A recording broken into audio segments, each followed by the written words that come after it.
In today's session, you are going to learn about at first regression. The term regression, it was coined by Francis Galton in 1877. Actually, while he was studying the relationship between the height of fathers and sons, he found this regression. The average height of children born of parents of a given height tended to move or regress towards the average height in the population as a whole. That means only you want to compare the height of the children with the parent alone.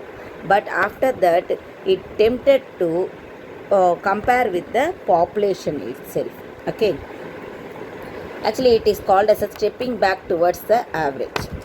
Regression, it is a study of the relationship between the variables. If y is the dependent variable and x is independent variable, the linear relationship between the variable is called the regression equation of y on x. We may say this one as a x on y when x is a dependent and y is a independent variable. Okay, we will move on to the difference between the correlation and regression. Correlation, it is the relationship between two or more variables which vary with the other in the same or the opposite direction. In the same direction, otherwise in the opposite direction. But regression means going back, and it is a mathematical measure showing the average relationship between the two variables. Regression is the average relationship between the two variables. But correlation, it shows a relationship between the two or more variables. Correlation, both the variables x and y are random variables. In regression also, they may be the random variables alone. Correlation, it finds out the degree of relationship between two variables and not the cause and effect relationship. Regression indicates the cause and effect relationship between the variables and establishes the functional relationship. There is the effect relation. In correlation between the two variables is the effect relationship, but here the relationship, that means the effective relationship between two variables are the functional relationship. Okay. Next, it is used for, that means the correlation used for testing and verifying relation between two variables. Testing and verifying the relationship between the two variables in the limited information. But in the regression, verification is used for the prediction of one value in relation to the other given value. That means what they are doing, they are verifying one value with the other value. The coefficient of correlation is a relative measure. The range relationship lies between -1 and +1. Regression coefficient is an absolute figure. Okay, it is an absolute figure. If we know the value of the independent variable, we can find the value of the dependent variable. Same like that only, if you know the value of the dependent variable, you may find the independent variable too. There may be a spurious correlation between two variables. In regression, there is no such spurious regression.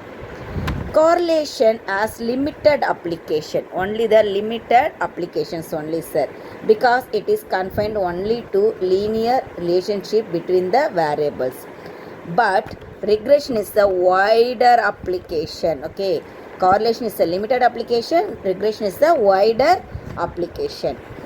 Correlation is not very useful for further mathematical treatment, but regression widely used for the mathematical treatment. Okay. Next, we will move on to the introduction to the econometrics. Okay. What is meaning of the econometrics? First, we will learn the origin of econometrics. Economists tried to support their ideas with facts and figures in ancient times onwards. Irving Fisher is the first person developed the mathematical equation in the quantity theory of money with the help of data.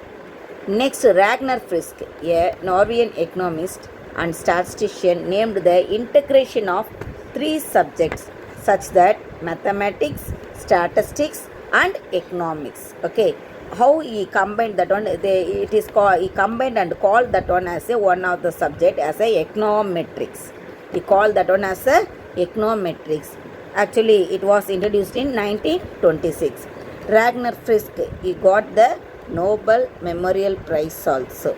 Okay, in 1969, he got the Nobel Memorial Prize.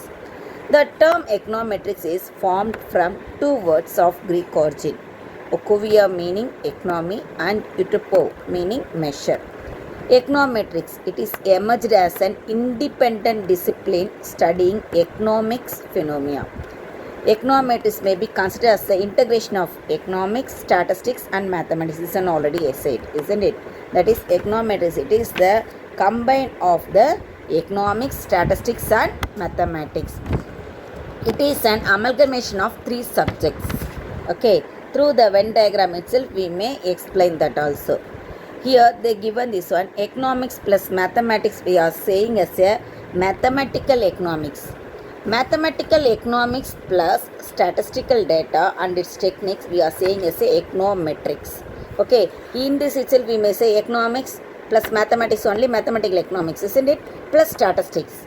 Everything only mingled, it is called as econometrics. Same in another thing also, what they given, economics plus statistics plus mathematics plus data, empirical data. This one is equal to the econometrics. The definition, what are the definition it was given by the economist, we will see here about the econometrics.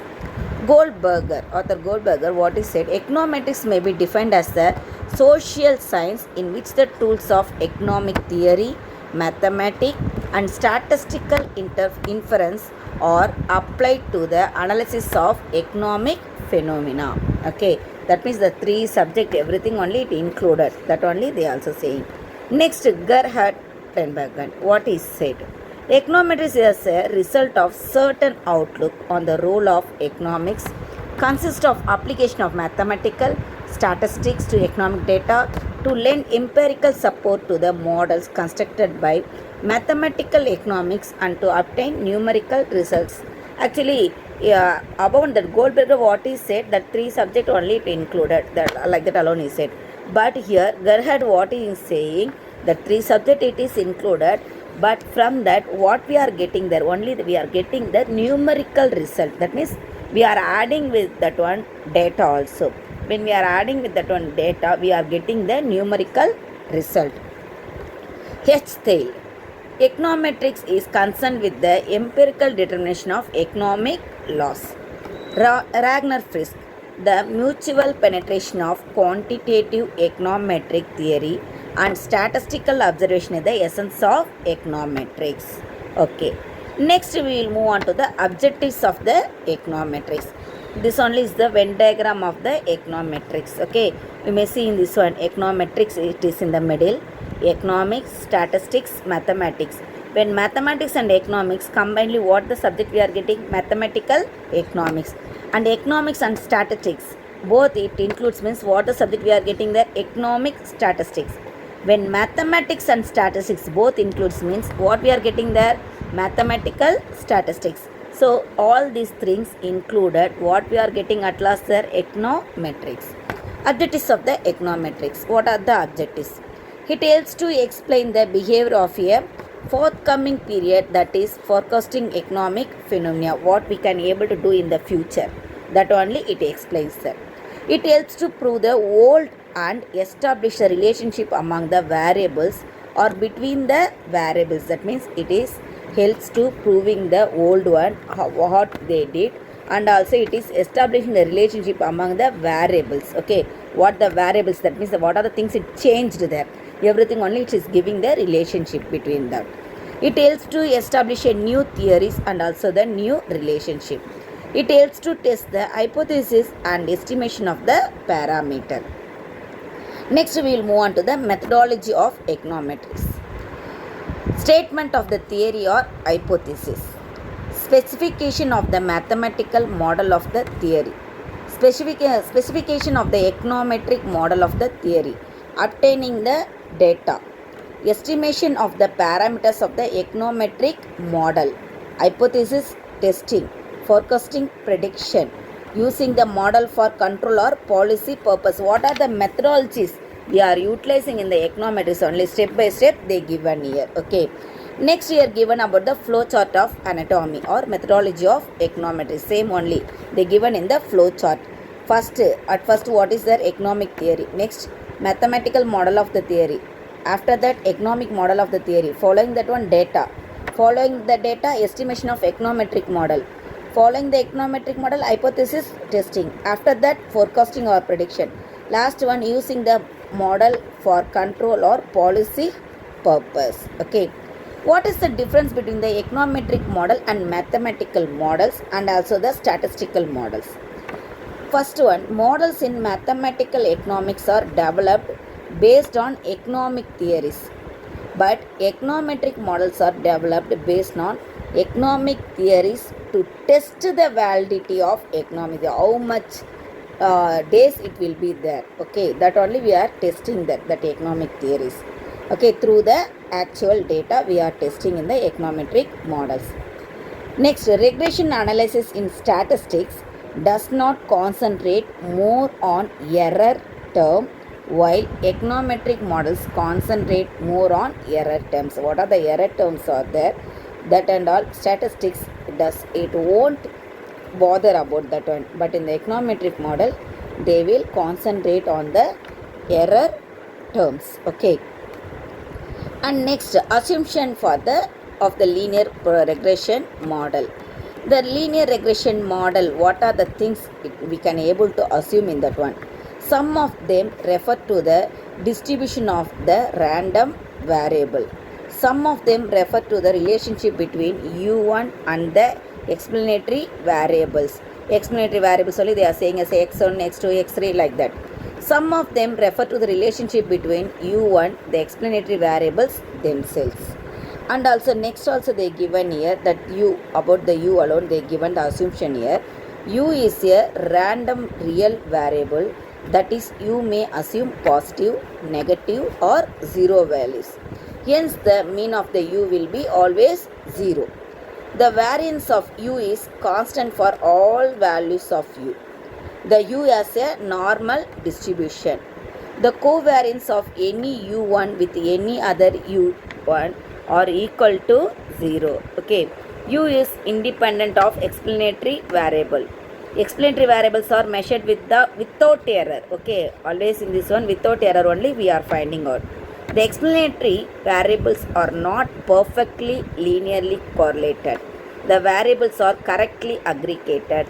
The relationship is correctly identified and specified. Parameters are linear. Thank you, kids.